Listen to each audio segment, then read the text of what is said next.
Hey, yo, Hey, yo, Miss Spiderman digging digging.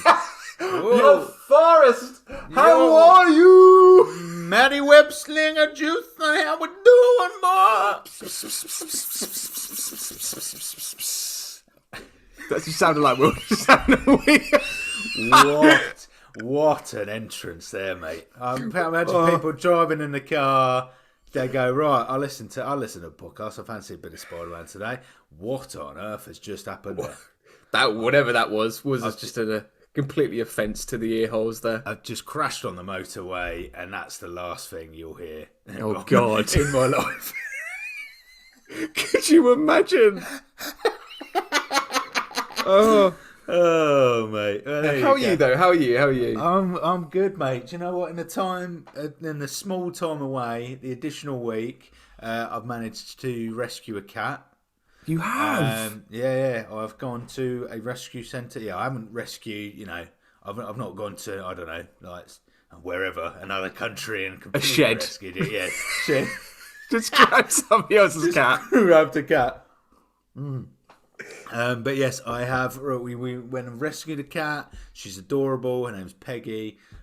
She's 6 years old. And what a beaut. What a I beaut. was fortunate enough earlier this week to meet Forrest's new cat, Peggy, and I can attest she is an absolute delight. Congratulations, mate. Thank you, mate. What about you? I mean, I am good as well, but that is part of such a big part of the week.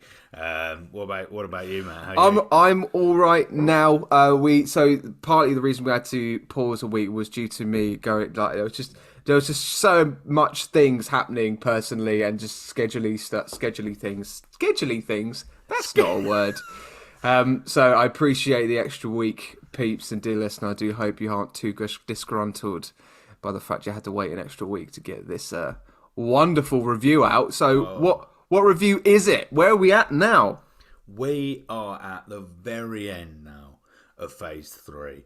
We have approached the end of this specific saga, end of the Infinity War, and we are finally now finding ourselves at Spider-Man Far From Home.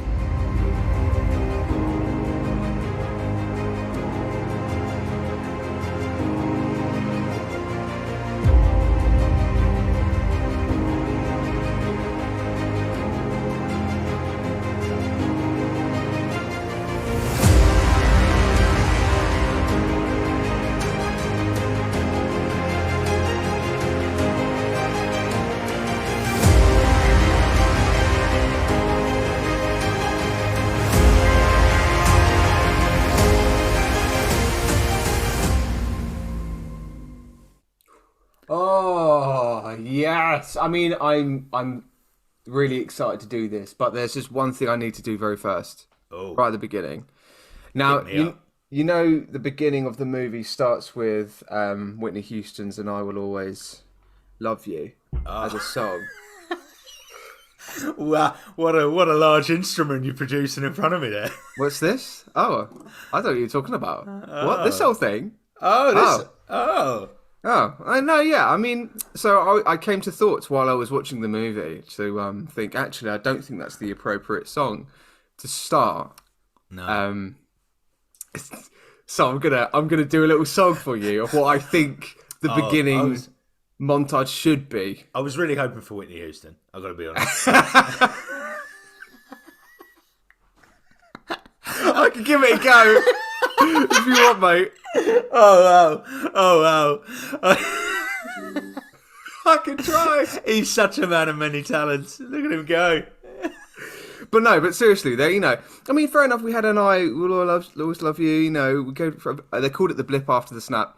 We need to understand when that word changed from the snap to the blip. And they By never the way, use snap again no, at any point. But we'll go that's into the thing. We'll go into that. But Endgame. It's really sad. Everything happening was very traumatizing for everyone. So I thought it should go like this.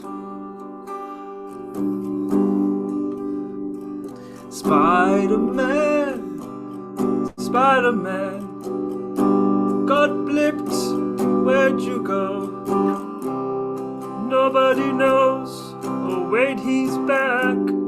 putting on a voice. Spider-Man lost his mentor, Iron Man. Where did he go? Oh wait, he just died. But let's not mention Captain America. This is sung by Morrissey. This is amazing. That is, if anything's bringing listeners to the yard, it is. Damn you! Oh mate, that is. That was the first part. There's like a whole chorus, like an orchestral kind of like bridge where like we get like Slash from like Guns N' Roses comes in and goes wow wow wow wow, and then we kind of like finish, and then it goes into the movie. Do you know what I mean? Oh my god! That's just what I was thinking. 50 choir members descend on what would have been Iron Man's stage for his expo. Yeah. That is. I was going to say that's very Smiths inspired. It feels Smiths. Yeah, like it's got a more somber kind of tone to it. I'm just as a suggestion. I think, and Kevin will be listening as he always does each week. Avid dear listener, yeah. And that will be, I think, if we have another Spider-Man film, then I'll submit that. Yeah, absolutely. It would. I think what would be nice if James Gunn directed the next Spider-Man, because then you're pretty sure it would be in there. Basically, that's true. He likes he likes that kind of music. He loves that. And to be fair, you've done a very smart thing there, Matt, because you got to get yourself a contract with James Gunn there. Weren't we're on a platform. We might as well use it. God. Sell your soul, mate. No, that was gorgeous. Thank you so much for that. No, thank you. That very.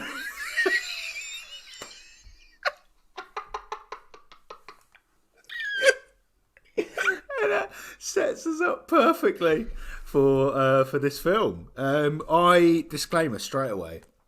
I have never seen this film, and I cannot believe. I don't know what happened. So this came out 2019, right? Yeah, it must have been. So 2019 it came out, and I got a new job at that point, and to be honest, quite soon after that, you equally got a new job in the same team, and we worked in the same organisation. Oh yeah.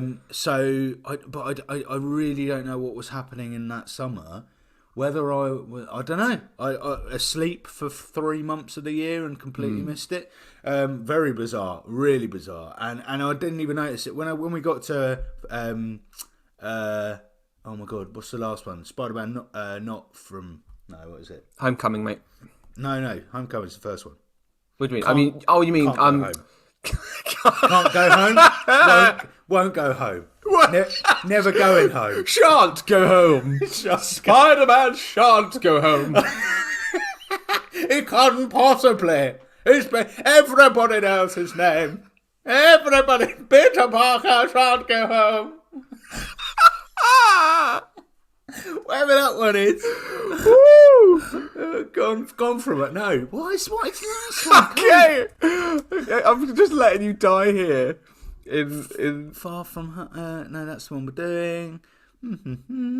I'll let you get there. Gone From Home. Never going home. Never going home. Never coming. Sorry, I've lost my. Oh no. We're not even a couple minutes in. I've lost it. I literally. No way home. No way home. That's it. No way home. Sorry, I was deliberately not helping you because it was just really funny. Yeah, cheers for that, mate. Yeah.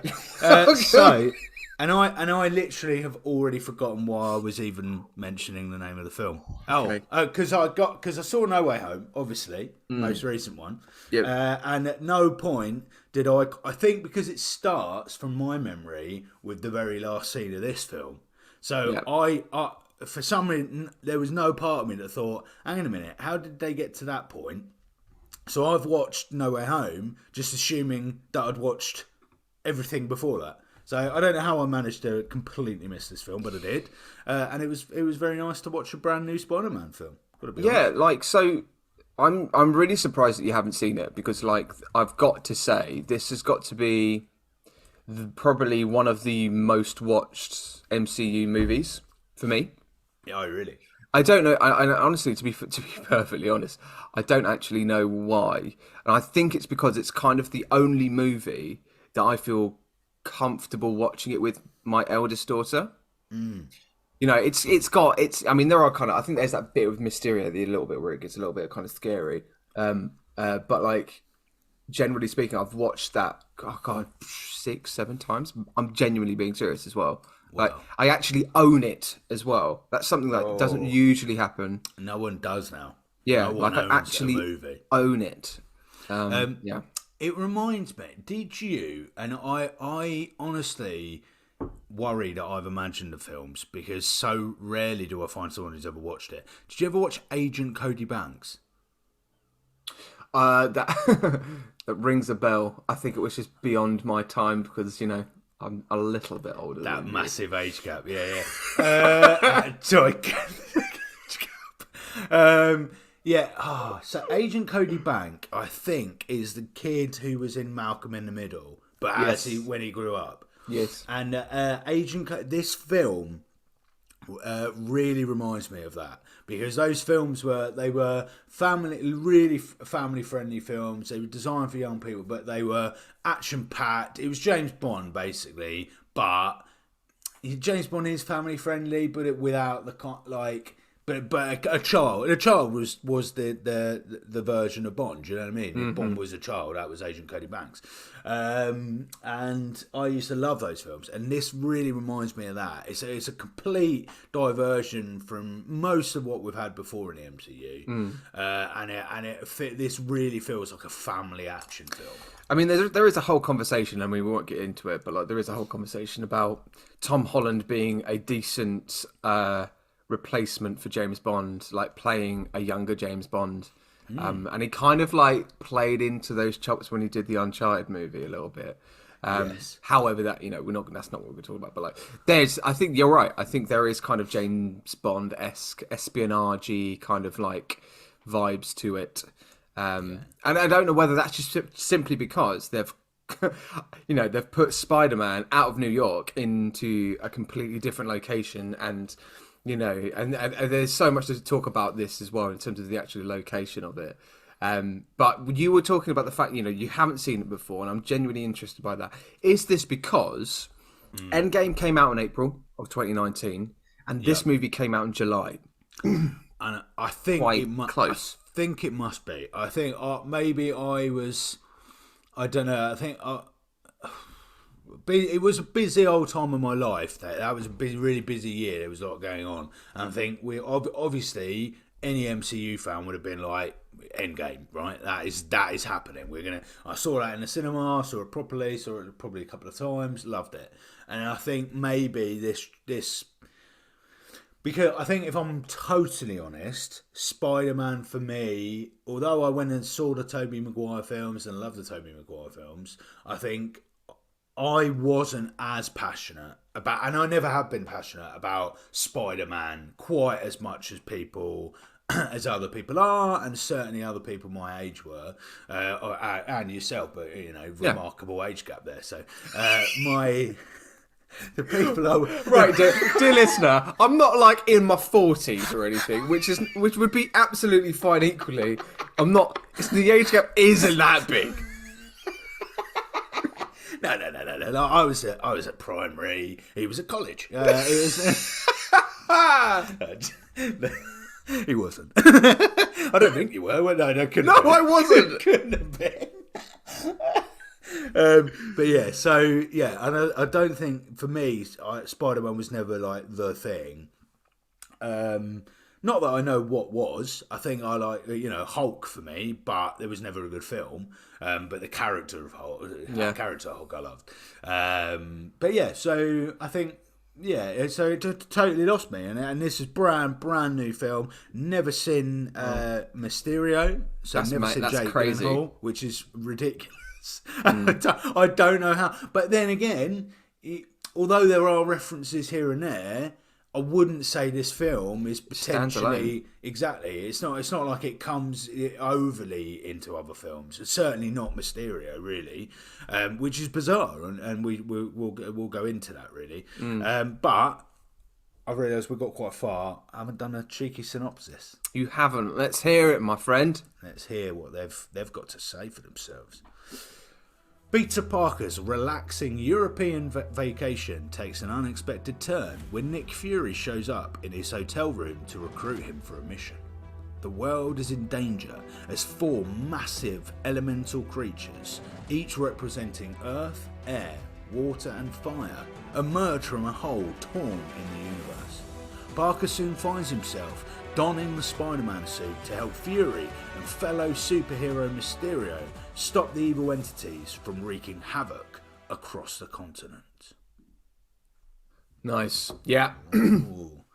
I think, generally speaking, if we're going straight into kind of like first views on it, for me, again, so being somebody that's watched it quite a lot, I still get a lot of enjoyment out of this movie. I think there's something they did really well, and sometimes this can be at the detriment as well for it being the second movie as well from a superhero's perspective, but putting it out of New York, putting it in a completely different location, adds a different spice to it. I also wonder whether the crew and production team wanted a holiday as well. They're like, oh my god, we've just done Endgame. I want to go. Oh yeah, let's go Venice. Come on, let's go. Off we go. Let's do a movie.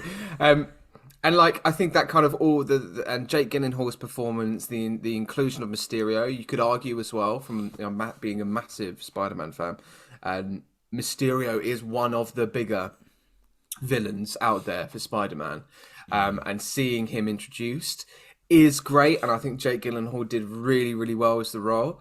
We'll talk about this later as we get through, but like, I'd be interested to see what is next for Mysterio. I really can't believe that they would just do a one and done with a superhero like that. Yes. I don't want to believe that, but I have a feeling that is the case. But I think it's a really good movie. I think we get some good character development between MJ. We get good character development with, Peter Parker as well, and Happy. And it's got to be mentioned, like, Happy's journey in this movie. Much as we don't get to see much of him, but in the moments when we do, it's this kind of. It's not like Happy's now redundant. Where does he go to? Iron Man's dead. Blah blah blah. He's there to protect him. He's there for clear orders. You can say it doesn't need to even be said. Okay, we don't need like a flashback or Tony's going to Iron Man. Please take care of Peter when I'm gone or whatever that might be. We know that Happy was there to protect him, and you can see that he's taking up this kind of almost paternal mantle as well. I think it's a really good movie. It's really enjoyable. I'd watch it if I had nothing else to watch. Do you know what I mean? Yeah. No, absolutely. I think one of the things you picked up on was location changes. So there's a couple of locations in this, isn't there? Because Venice and Prague, I think, at one point. They go to UK, UK, and I think actually, so two things. One, when I mentioned Agent Cody Banks earlier on, I think from my vague memory, that's one of the things I remember about it was they hopped where they were quite often, different countries, different locations. Spy Kids does a similar thing, right, through that franchise as well, and I quite like that in an action film where it's not like just Marvel do it brilliantly, and they it's one location for the film. And they plant it there really well. But actually having that kind of global, trotting around, like trying to defeat enemies here, there and everywhere, I really like that. And I thought the vehicle, like how they did that, so Nick Fury moving the school group, I thought that was brilliant. It was so good to have the teacher kind of just changing where they're going because Nick Fury's manipulated it to be like that. Yeah. So I really liked it. I thought it was great. I think you can absolutely tell watching it that it's like it is inevitably a standalone movie. Mysterio is great. I think as someone coming new to him, obviously,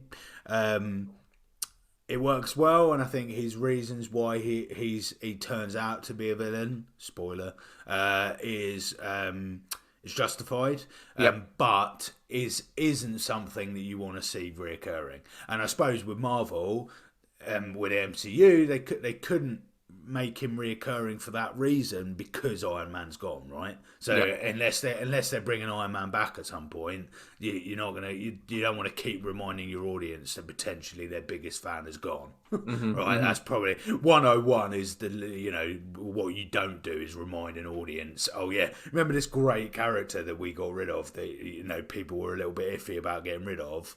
We're gonna keep reminding you about that character through someone else's Avengers story. So yeah, I think, yeah, absolutely, it's right. It's a great film. I think there's such good funny moments in it. I think the comedy is like perfect. Yeah, just great. It's like the perfect remedy, the dose of injection post Endgame. Like it's, we went through a lot in Endgame, we went through a lot in Infinity War. There were big movies, there were big kind of emotional tolls for audience members, and then cool, okay, we're going to go back to one of our fan favourites, Spider-Man, and we'll finish off phase 3 with this guy. And it works really nicely because it sets you up as well. It gets you back in that kind of like, oh, okay, yeah, no, this is great. Not to say everything's fine, not everything's fine, of course, but like through the narrative, but like, it gives you that remedy that kind of gets you back into kind of like the flow almost. I would, so there is a part of me that thinks actually did they miss a trick by not putting this as the first film of Phase 4 instead? Because actually ending on Endgame is such a boom, and then having like a year break, because obviously this then came out straight away, right? Yeah. Whereas if you'd have had a year's break, the theories that would have been online and the conversations with Marvel fans, it would have been a lot like, oh god, what is coming next? And starting Phase 4 on a happier note. What I think also would have worked because of the end of this movie, where Peter Parker's identity is, released. So, and I think actually that would have been brilliant because then that feeds into his final Spider-Man movie, but also feeds into the real darker undertones that we then, start going through. So I don't know. I like the placement of it, but equally, I think there would have been other reasons why it would have been good to have started another phase on that.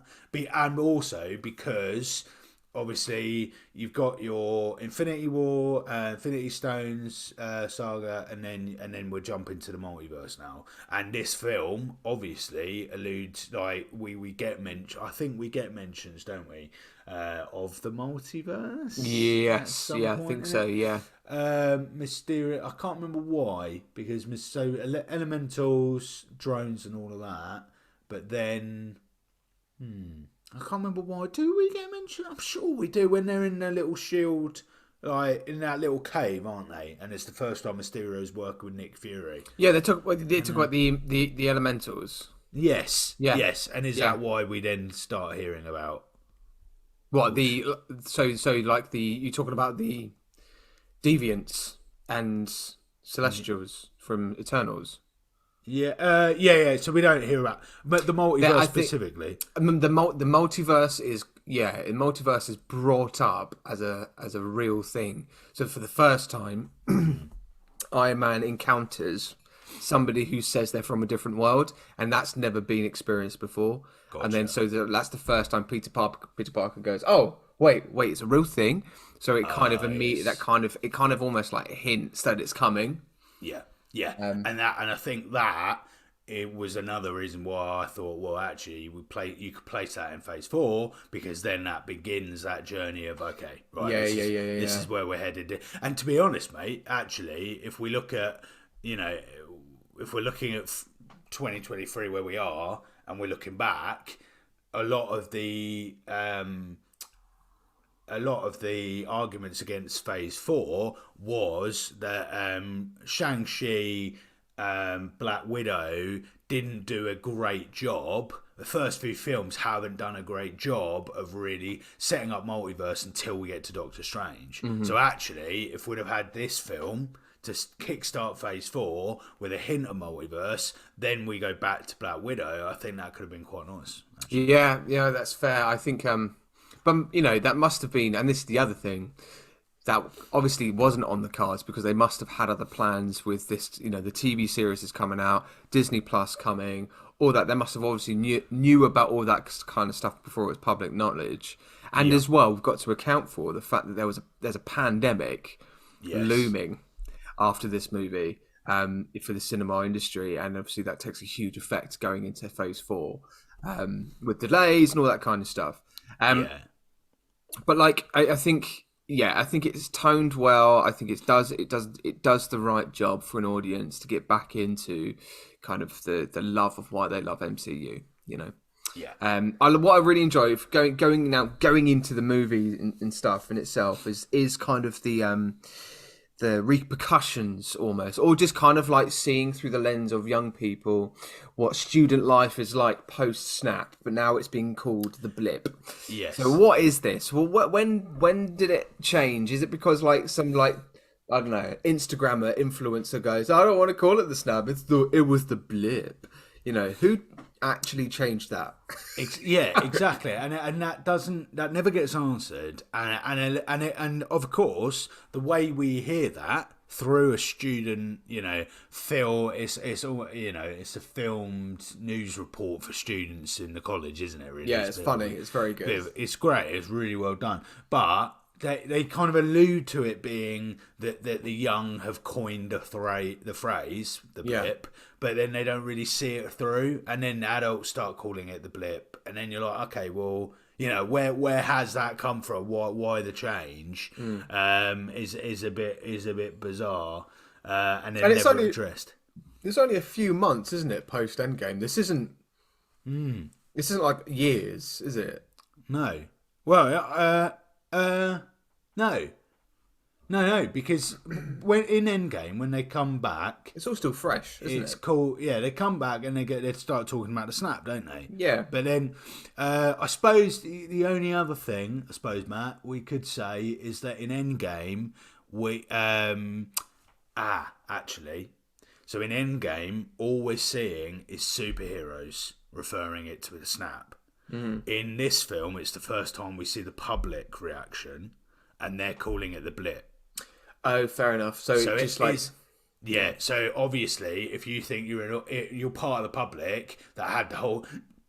We as public probably didn't have Thanos explained to us quite in as much depth as S.H.I.E.L.D. and superheroes. Yeah. So we probably as a public didn't necessarily know every detail of snap. Like, we're not going to understand Infinity Stones, and they certainly aren't going to be explaining it to the public, are they? Yeah. So actually, they're not going to know. They're not going to necessarily know the snap or understand the snap. So actually, yeah. So maybe that's it. Maybe this is the first public, use of the word blip that we're hearing. Like the absolute chaos of what must have ensued the moment everybody started coming back. They did it through a lens of comedy in this bit. They were doing a basketball match, and all of a sudden the people that got blipped came back, the band from the previous 5 years in the last basketball match. And then that's fine, funny to a certain extent because they're all running into each other, but we see it a little bit in WandaVision because there's a little bit of chaos in WandaVision in the hospital when it starts, when people get blipped back. But what about people that were in mid-flight in planes and got blipped? Yeah. What happened there? And trains, public service, I don't do you know what I mean? There's so many instances where it could have been quite catastrophic.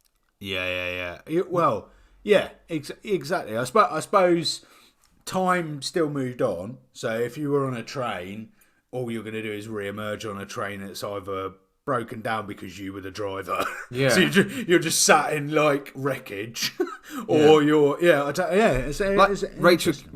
Me and Rachel were talking about this, and she came up with the idea of what if, for instance, you were halfway through labour, giving birth. Oh, wow. And you got blipped.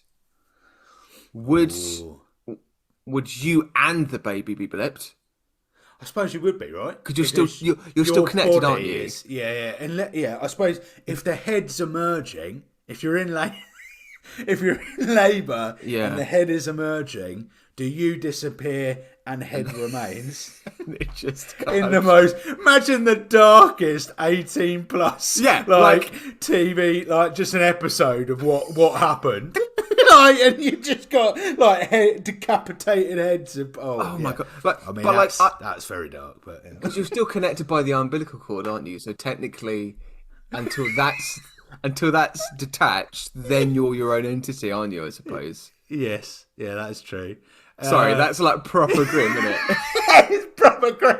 Like, someone's mid-murder, and either the murderer's blipped or you're blipped. Oh my god! Mid-murder. Yeah. Or and then you've come back and 5 years later there must have been all these unsolved crimes.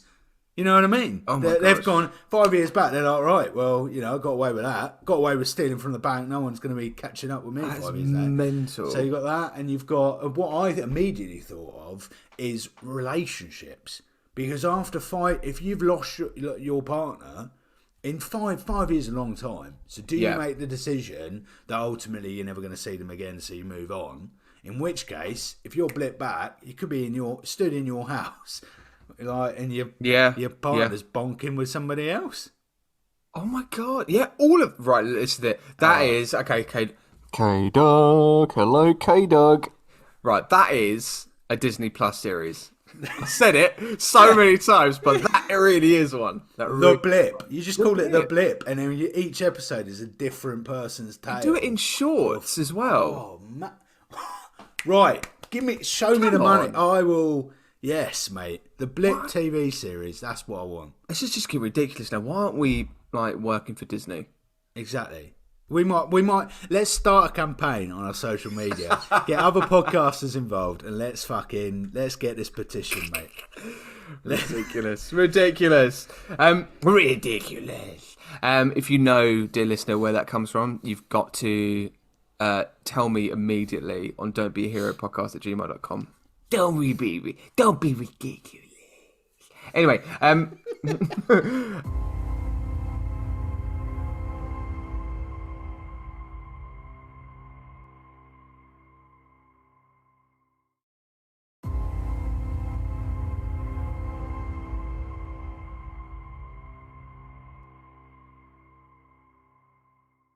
we have loads of tributes to Captain America. We have loads of tributes for Iron Man.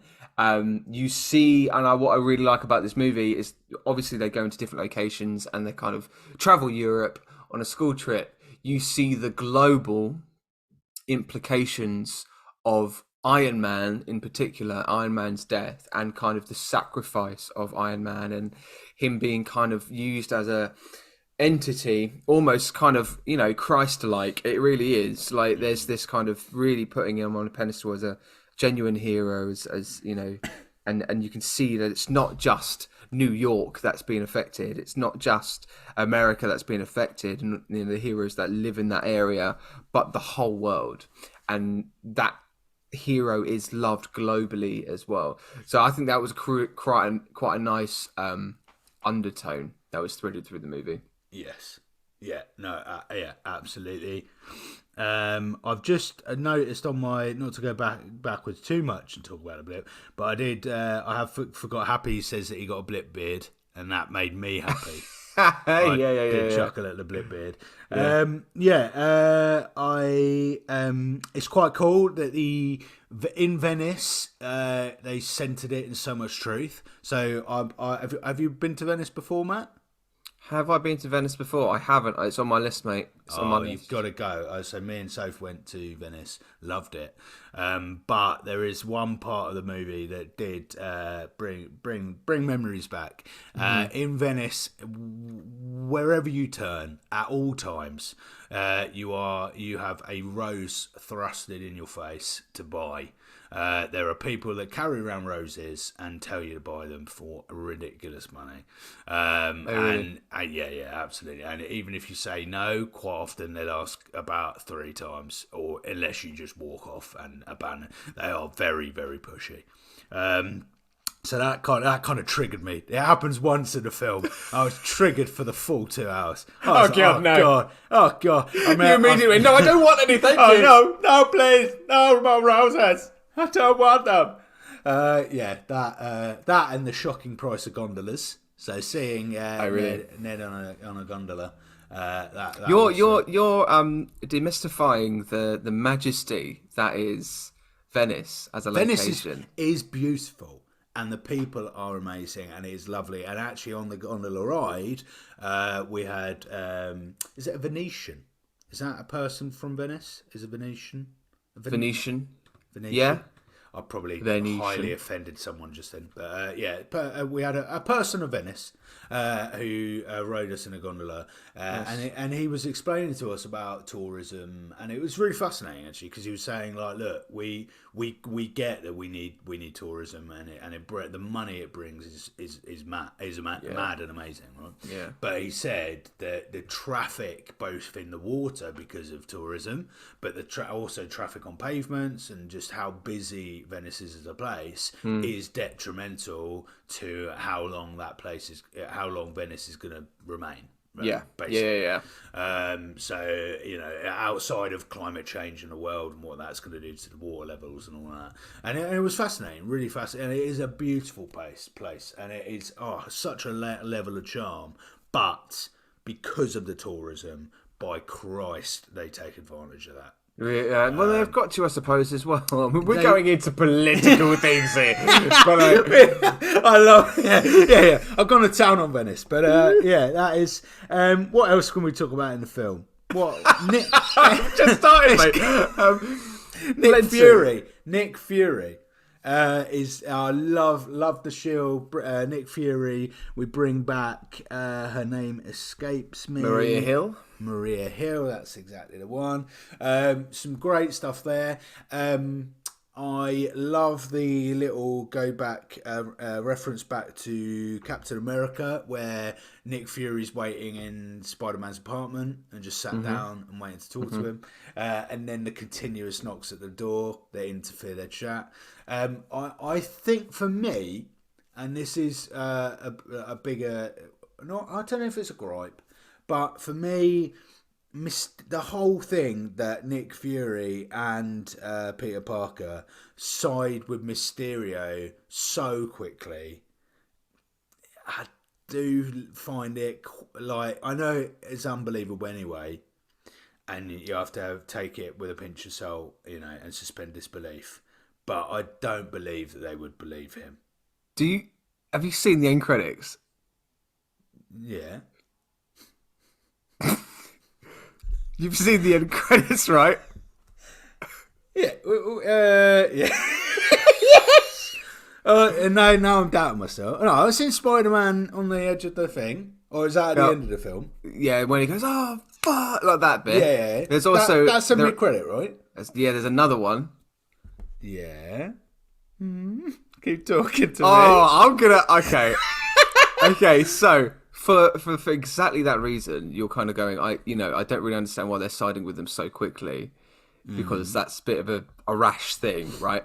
Yeah. Which is, to be honest, an opinion that I had when I first watched it as well. I was like, why the hell is Nick Fury and Maria Hill siding with him incredibly quickly? Yeah. Now, there is a really short end credit. Now, again, dear listener, I mean, to be perfectly honest, I shouldn't say spoiler warnings. You know by now... This is what we do. Evidently not for me. I mean, apparently not for Forrest. But, so the end credit... No. Yeah, no, I haven't got it in my notes. Yeah, carry on. Sorry, carry on. So Nick Fury and Maria Hill isn't Nick Fury and Maria Hill. It's a scroll. They're scrolls. I do see that. They're in the car. The scrolls. He has to ring Nick to explain the situation. Yes, so they're there to do very specific things. So their judgments are based on the orders that Nick Fury is actually giving them. And when I first watched this, I was like, "What is going on? I don't understand Nick Fury and Maria Hill right now. Why are they going for this? So and they're being double crossed. Like immediately, they've got no kind of sense of what they know what they should be doing. They know when people are shifty. They know they have good judge of character, right? Yeah. And then they get double crossed through the movie and stuff, and then realize that they were wrong about Mysterio, and it's like, what? And it's obviously because that's their scrolls. They're being told to keep Peter Parker safe, to get him the sunglasses. I literally said the sunglasses. Yeah, let's call them sunglasses. Why not? Iron Man's glasses, to make sure he takes the mantle. That's his job, right? Their job is to make sure that Spider-Man takes the tech, takes Stark Tech Industries, becomes effectively the next Iron Man, right? That was their role. And so that's what they were set out to do. But what you can see quite clearly is when you realise that they're scrolls, you watch it back and you're like, oh yeah, that's really obvious. The way that they're talking, and also the kind of clue for me is the judgments out of them. The calls that they make. But there's one really clear, and I fucking relish in this, because it's got to do with Maria Hill's hair. Oh yeah. So you know me, I'm a connoisseur of hair details in the MCU. Here he goes again. Yeah, love this. So, basically, if you watch, Maria Hill, when actual Maria Hill, you can see that the way that she styles her hair, it's very slicked back. It's very, it's out of the way. It's very formalized. But, okay, the scroll does the hair back, does all the way the hair it should be, but it's not gelled or slicked or hairsprayed. It's kind of quite fluffy and a little bit disheveled, and you can see that the scroll is going, I don't have hair. I don't know what I'm meant to do. So the attempt is kind of like, that's what I get, and I don't even know if this is a detail. Or not. Either that, or you've just insulted the costume department quite. Well, it's a compliment. It's a compliment. Attention to detail was fucking shit. Because then you can watch it, and you're like, I know that's not Maria Hill, because her hair would be slicked back. It would be formal and ready for some shield work. I love that 99% of the audience just went, oh yeah, cool, yeah, she's coming on. Matt is like, I've got questions here. The hair is not slicked back on the side. Matt, you've missed 20 minutes of the movie. Yes, but you can just see the slick. Yes, why has Iron Man got a ponytail? I just can't work this out. What is going? You know the meme of Leonardo DiCaprio pointing at the TV? That's me at that point of the movie. Oh my god! Look at the hair! It's the hair! It's always the hair! I love it, mate. Anyway, genius. Yes, yeah. Okay, so yeah, I had absolutely seen that, and I had absolutely forgotten that. But even with that in mind, so that Nick Fury, Maria explained, fine. Peter Parker, I am sorry, I cannot believe. And it was Edith, isn't it?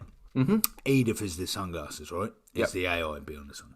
So I cannot believe so soon after, you could say his best mate, like his almost dad figure in Iron Man, Spider-Man's dad figure that is, right? Yep. Has just died.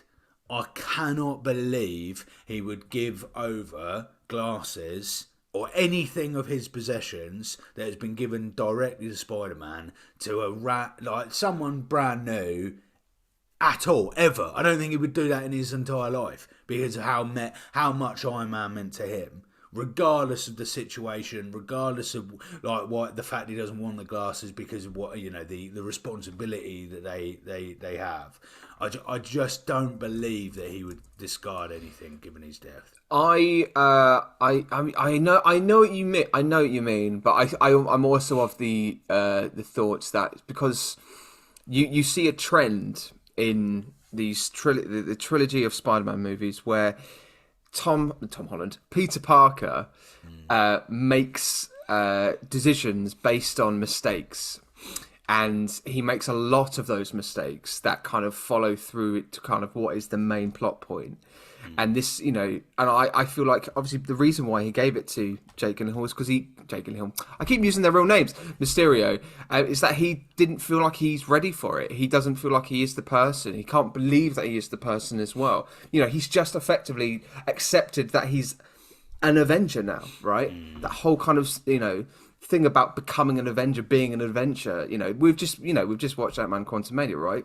you know, Scott Lang talks about being an Avenger and makes it this this big kind of like massive club that you're a part of now, right? So he didn't want to take that mantle. He wasn't ready for it. And to be fair, this second movie isn't about him being ready for it. No, That's the end of the third one. He's still not there. I So I understand that decision. Yeah, for me, all it needed to sway me a little bit more would have been for Peter Parker to have seen. If we'd have had a scene with Maria Hill and Nick showing Mysterio defeating the other elementals and going into a bit more detail about what he did, right? Then it gives Spider-Man the kind of, oh wow, so this guy's done that, he's done that, and they do chat about it, have a little bit in the cave moment. They do talk about it, but I think if there was more weight and gravitas to that, and Peter Parker, like maybe even saying like, "Christ, you've done all of this on your own," then I think it adds weight to later on when he makes that decision. There's also parallels between Mysterio and Iron Man. And I think there's, that first moment when Mysterio comes in, it's through sky, it's through the air. He takes out something that's really big. Like he does, there's this kind of Iron Man-esque to the superhero Mysterio. And also, what's his actual name? It's Beck. Yeah, Quentin Beck. Quentin Beck. So, Quentin Beck and Tony Stark, they're kind of quite similar. And obviously, we find out that Quentin Beck worked for Tony Stark and was fired by Tony Stark due to him being irresponsible. But he was part of the AI that we see in Iron Man 3.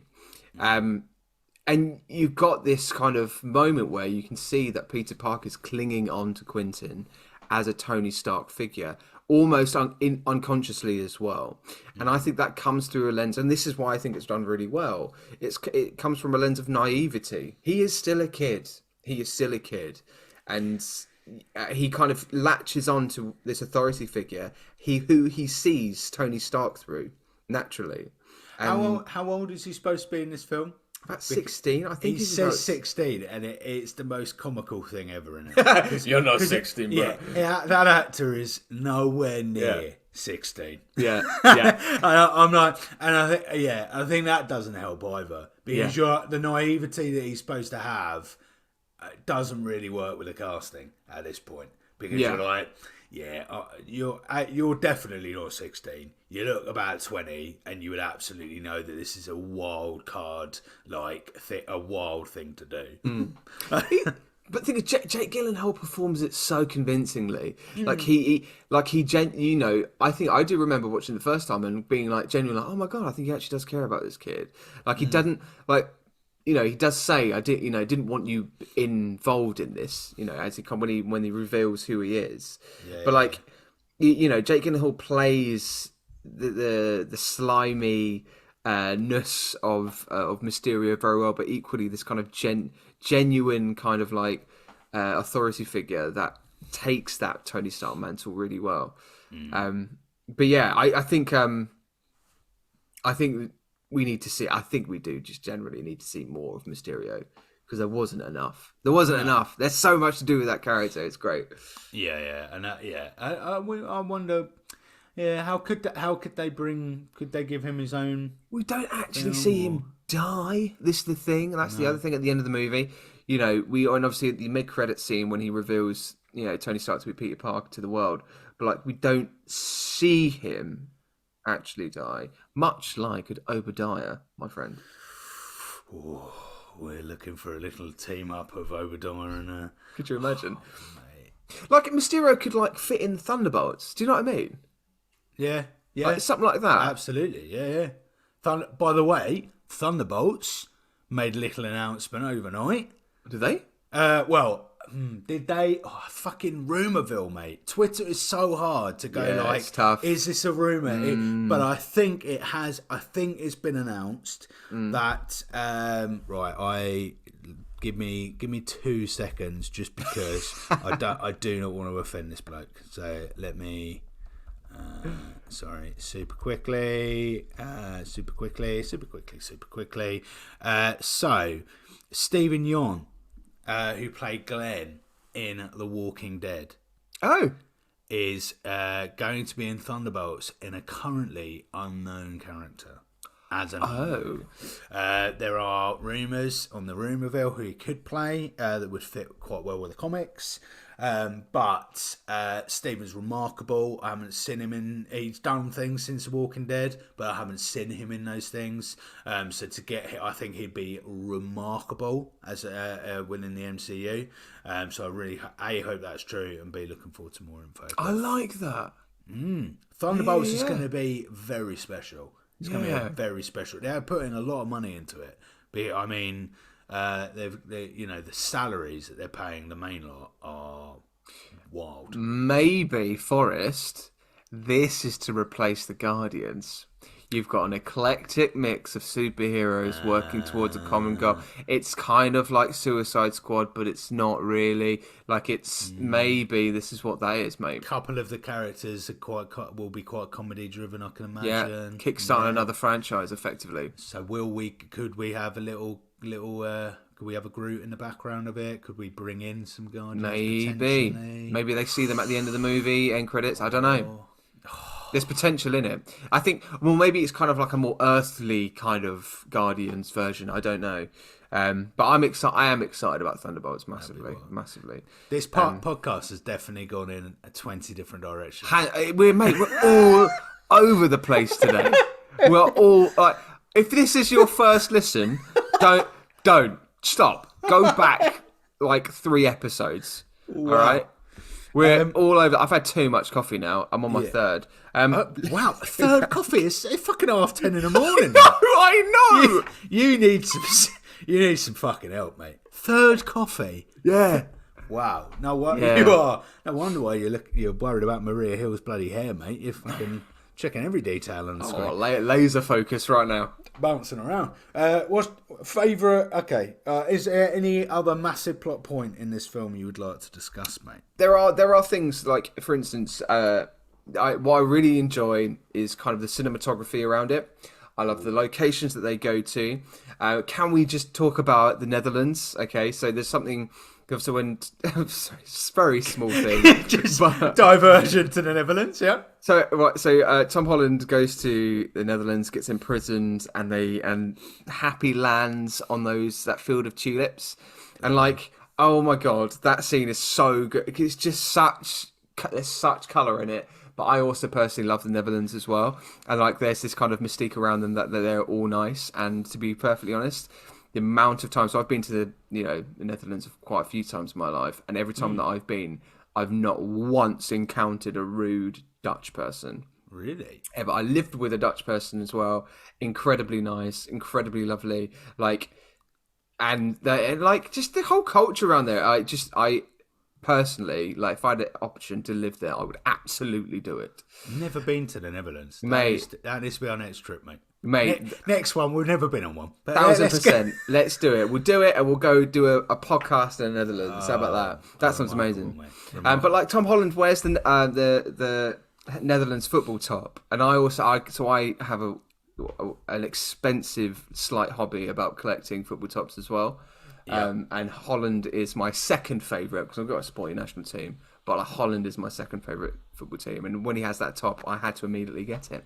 So I did. Of course. There's a little thing there.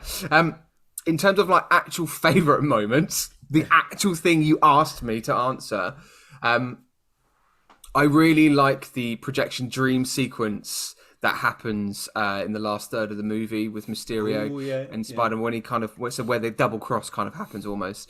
And we see him go through the sequence. It's kind of, again, it teases this kind of multiversal kind of like view to it. And it kind of adds another depth into what Mysterio actually can do.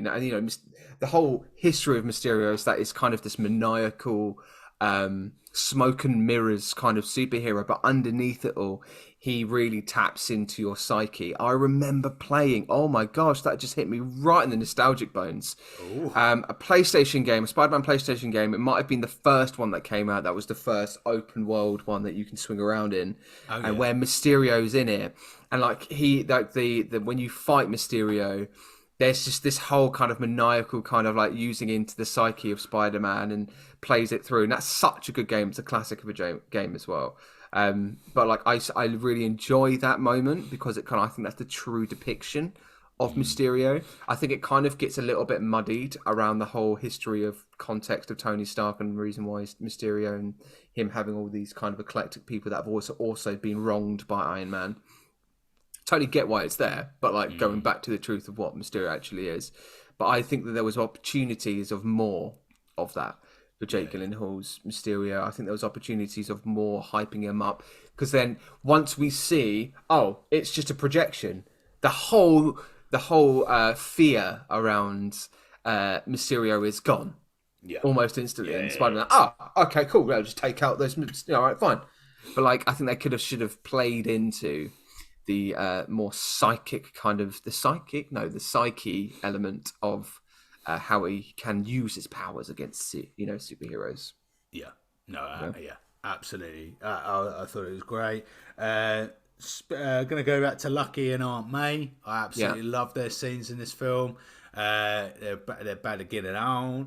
And they're both doing it in the background. Spider and Peter Parker slowly works that one out. That's quite funny.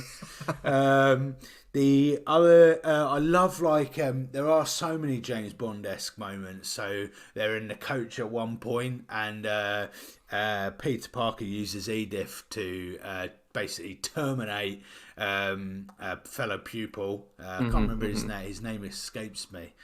Pupil that's trying to get on Mary Jane, and he's not having any. Oh, Ben, isn't it? Ben. Yeah. You hate Ben a bit, don't you? Like, as in, like, I'm talking to you, as in us, as in, like, you do kind of like go, oh yeah, that guy's a bit of a dick, but he's not. He's like genuinely like just a smiley guy. But you kind of go, no, don't you dare, don't you dare hurt Peter Parker. He's our guy, you know. Stop fucking working it out, Ben, mate. Stop. No. There's nothing wrong with Peter Parker, mate. He's you dick. You prick. You wanker. What a dickhead. So that's quite, and I love that, that sequence where Peter has to like deflect these missiles that are just headed straight for the coach. Which is great. Like, there's some really good humour bits in it. I put Night Monkey. Ha ha. I can't, the Night Monkey. Oh, so that's Ned's name for... Ned's name, For Night Spider-Man. Night Spider-Man, yeah. I feel like it teases a little bit of like Spider-Man noir as well. There's a noir sort of comic of Spider-Man, which I kind of think it leans into slightly, maybe. But I do like it. I like the suits actually. The variation of suits we get from Spider-Man's really good. Yeah. Absolutely insane. The I'm trying to find, where is the actor who plays... Oh, there he is. Jacob plays Ned. Jacob Batalon is fantastic. Yeah. Absolutely insane. Also, just to... his name's Brad. Did you say Ben? Oh, did I? Yeah, I did say Ben, Brad. yeah. Brad, just we know our dear listeners will catch us on the detail. Ed was already writing the email. Oh God, love you, Ed. Love you, Ed. So which character? Which actor / character was your favourite in this one, then, mate? Special mentions. That's a good question. It's got to be Jake Gyllenhaal. I think he smashes it. There's on-screen chemistry between him and Peter Parker. I think it works really, really well. I think they kind of worked off with each other really well. And as well, I do remember when this movie was coming out, the press that Jake Gyllenhaal and Tom Holland did together was so overwhelmingly positive, and people loved how they worked together. So it's got to be Mysterio. I think Jake does a great job. Yeah. With Mysterio, and I think the scene where we find out the real Quentin, and what his real agenda and motives are, and I think that's great. Done really, really well. Obviously, John Favreau, got a big shout out for Happy. Always great. Got to do it. Jacob, Ned, love it. Zendaya as well. Yeah. In terms of MJ, I think we really get to... I can't remember if I said it when we did Homecoming, but I felt And also because whole thing with MJ in the first film is that it's quite hidden that she's MJ, right? We don't really find out, do we, until like a little scene, and then I think, but I really think she's that character becomes so more fleshed out in this film, and then obviously as we move to the third film in the trilogy, that character MJ's just an amazing character, absolutely, like they're fleshed out. Really. I think this is MJ's movie for development and finding out actually who is MJ, because obviously in the first one she's kind of like a secondary character in there. She comes into kind of a more principal role in the second one and becomes part of the group effectively. You know, Ned kind of, there's this kind of like rivalry between, okay, you know, I knew he was Spider-Man before you, you know, kind of thing. Yeah. Which I think is really nice, and it kind of leads in perfectly into the third one, obviously, as well. So I think that does really, really well. I think you need to kind of mention as well, like, what kind of who's out of the group that Jake Gyllenhaal had, did you have a favourite character? Group that Jake Gyllenhaal had? Yeah, his little team of people who had in the bar that were wronged by Tony Stark. Oh. You know, talking about the non-heroes, don't be heroes, I thought it might be a good idea to focus on maybe one of those. Oh, very nicely done, Matthew. I enjoyed that very much. I liked it. I mean, obviously, I've got to go for the only link that we had to our favourite man of the OG of the universe, Mr. Obadiah. So it's got to be the scientist whose name I definitely can't remember. I will not remember. To be fair, we don't need to for about 2 seconds. But yeah, that scientist. Just so because we got to see the footage. We did. See Obadiah again. We actually got a flashback of Tony Stark built this in a cage with a bunch of scraps. Yes. And every time I see Obadiah, what a wasted opportunity. Just miss him so much. What a a controversial kind of question out there as well. Do you feel like this movie Americanizes the representation of Europe, of going to Europe and what Europe is? Do you know what I mean? It generalizes on potential stereotypes. Yes, but as I outlined with my extremely specific Venice conversation, I think Venice they did a good job of. Yeah. When they start to move elsewhere, possibly. They kind of, I think what they do well, but maybe slightly at fault as well, is that they do the obvious nods of where they are, so the audience know exactly where they are. So in terms of Venice, obviously they've got the mask, you've got the masquerade, you've got the gondolas, you've got all of those St Martin's Square. It's all in there. When you go to Holland, Netherlands, you've got the tulips, you've got the cheese in the background, you've got the little markets, you've got the Netherlands football topper. All of these kind of like hints, I think. The only thing I would say to that though, Matt, is that they've done it in a way where it works with the context of the film. Yeah, right? They're on a school trip. When you go on a school trip, the first thing you're doing is all of the things that 50 million other tourists have done in that exact. So they can get away with it because what they're doing there is that, it's not like if Spider-Man was doing his own mission in Venice and it wasn't on a school trip, and then suddenly we were, for no reason whatsoever, Spider-Man was crawling around St Martin's Square, then I'd be a bit like, all right, now we're just going, okay, with tick box exercise. Yeah. Whereas actually for the tour, and also whilst we're going through actors, big shout out to Martin Starr, who plays Mr. Harrington, the teacher on the trip. Very good. And I really like that actor. He's been in quite a few. So I'm a big fan of a film called Adventureland. Mm-hmm. It's got him, Ryan Reynolds. It's got oh my god, they're very similar. It's not Michael Cera in that one. It's the other one. Who's the one in The Network? You ever seen The Network about Facebook? Eisenberg. Yeah, Jesse Eisenberg. Jesse, that's it. So he's a great. I really love him. But yeah, I think it worked. I think it's not too bad because of that. Yeah. But they absolutely had to point out everything. Yeah. I think you talked about the comedy being really on point as well. There are some cracking lines in this movie as well. I've got a couple of my favourites here. Tom Holland, as when Peter Parker is. Yeah, he's asking for help. It's the first time he sees Mysterio in Venice, and he goes, "I'm really strong and sticky." Mm-hmm. I really like that. I really like all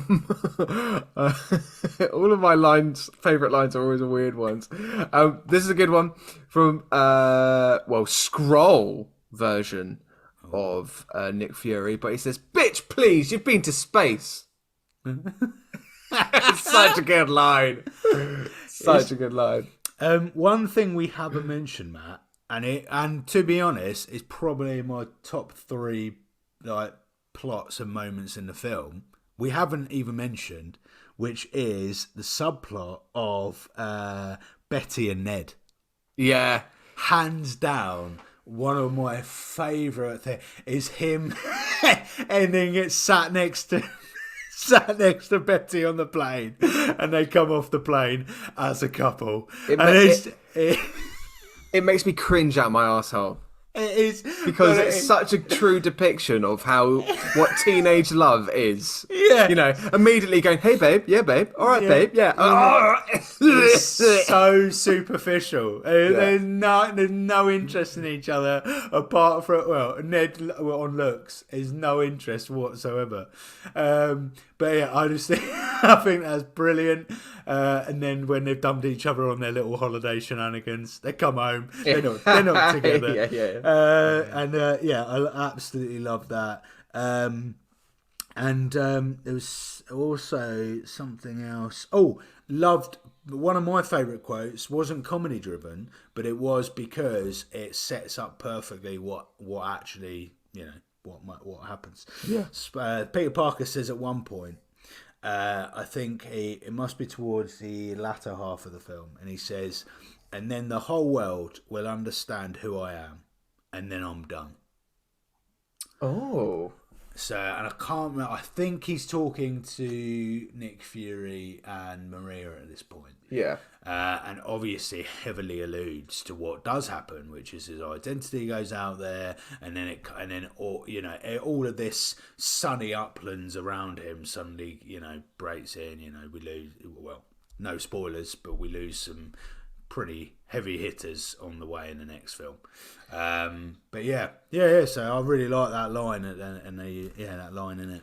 Yeah, it almost kind of reveals a little bit of what his motive is, which he keeps quite close to his chest. I think throughout the movie. Yeah, that's nice. That's nice. Mate, I think for me, that's all I've got. But in terms of the multiverse element, I think Earth 616 being in an actual line, again, I wonder whether, and I'm not going to make a judgment here, I'm not going to say, I think there was, because I've been called out on this before, I wonder whether that was the first time it was used in a line. Yes. Yeah. Do you know what I mean? Yeah. It might not, but it might be. Do you remember which Earth Quentin Beck is from? 833. Yeah, that's a bit of trivia there. 833. Yes. Why did he choose that number? What does he know about the multiverse? Like, what honestly is like? I wonder whether there's something else within that as well. Yeah. And absolutely could bring him back at some point within the next couple of phases. Do you want some Easter eggs? I'd love some because I know you've been waiting all podcast, mate, but this handy little book of 500 Marvel facts doesn't have this Spider-Man in it, mate. So not? No. The next thing I can whip this bad boy out for is WandaVision. I've only got a few, but the few that I have got are definitely worth mentioning. Now, most of my favourite ones, I'll start with this one. The suitcase that Peter Parker has when he's packing for his lovely trip away has a little, you can see it's not a massive close-up, but it is a close-up when he kind of lonks it onto the on his bed. There's initials, BFP, which is Uncle Ben's. So this must be Uncle Ben's suitcase that he's using. Yeah, so it stands for, I think it's Ben fucking Parker. Ben. It might, yeah. No, I mean, I looked into it a little bit more. People think it might be Ben Franklin Parker or something like that. But like the BP, it's got to be Ben Parker, right? Also, when he's on the plane, you can see that there is a movie of Dr. Selvig that you can watch about. I think he's talking about. I don't think it's about the multiverse or anything like that, but you can see there's a legacy with Dr. Selvig in the public eye, which I think is quite nice. We do see him later on, don't we? Do we see him in Thor: Love and Thunder? Yeah, yes, we do. Don't we? Yeah, we do. We do. And also there are Thor. Oh no. I was going to say Thor is mentioned. I think it is. I think the guy with the hammer is mentioned at one point. I think when Quentin's talking about the other Avengers, maybe. Okay. Or when they're talking about, don't know. But anyway, that's cool. The other one is when Happy comes in holding the check that they've made for the homeless benefit, has the logo Synchrony Bank, which is an actual bank, and they're the only bank that have actually issued a Marvel MasterCard that you can actually own. So that must have been some sort of deal that they've made there. Yeah, I didn't know this. I know that there's loads more out there. So, dear listener, please just send us an email. Tell us about these. All right, I want to hear some more Easter eggs. And do make sure you give us a message on either Instagram, Twitter, or at Don't Be a Hero podcast@gmail.com. I'm just logging into our mail just to check, Matt, whether our listeners have emailed us. Nice. Because our one email a year might have just come in. One email a year. Beautiful. Oh, fantastic. No, it hasn't. No, well, that's fine, because that kind of leads me into perfectly. Before we give a rating on these on this movie, when we're moving into our next phases, dear listener, we are going to be starting looking for more collaboration. So we've got some in the pipeline as well with some awesome podcasters. We're going to be having lots of opportunities to go and bring on some guests, to have some fellow podcasters on to talk about their views on certain movies that we go into as well. And yeah, so that's something in the pipeline as well. And we're also, just so you know, me and Forrest are planning for where we can go in terms of Comic-Cons, in terms of comic book events, or it might be MCU events, anything, anywhere. We're looking into these for later this year to hopefully come and see some fellow superhero fans. Okay, so that's in the pipeline as well. So yeah, if you would like to guest on the show, collaborate and listen, whatever it might be, Instagram us, email us, Twitter us, let us know that you'd be interested, and we will keep your information stored away for that happy day. Also, let us know which particular thing you'd like to guest on. So is there a particular episode of a series, 100%. A particular film, a particular series in general? Let us know, because Eternals might be your show. Who knows? To be fair, we might need somebody to come on for Eternals, because it's going to be very one-sided from our point of view. Yeah. So yes, are you? Oh, hello. Okay, give me a rating. Sorry, that was like I was going to announce it, but for some reason the amp just didn't work. So let me do that again. Forrest, it is time for you to give me your rating.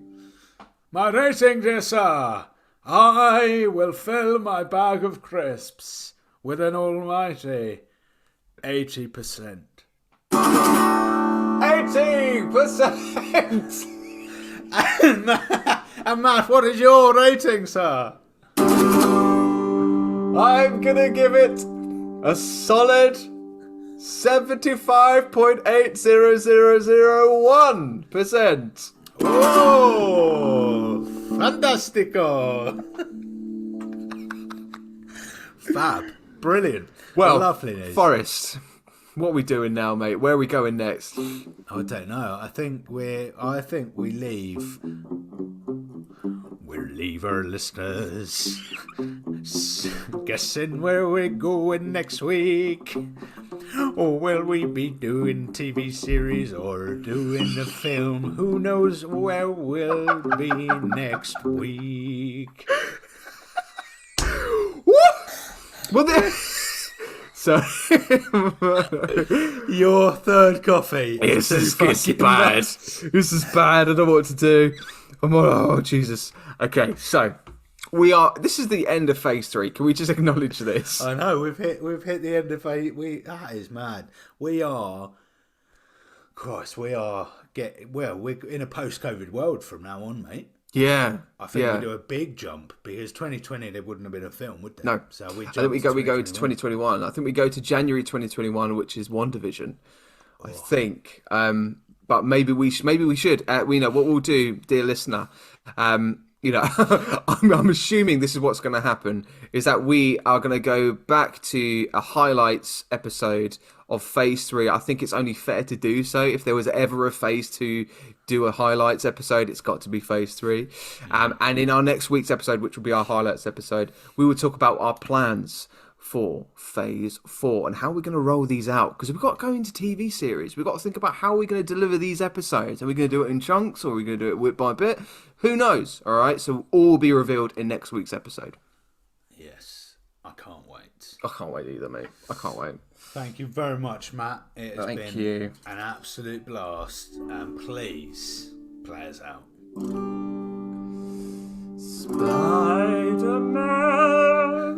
Spider-Man was a decent movie, as you can understand that Spider-Man is a great superhero, but can he lead the Avengers?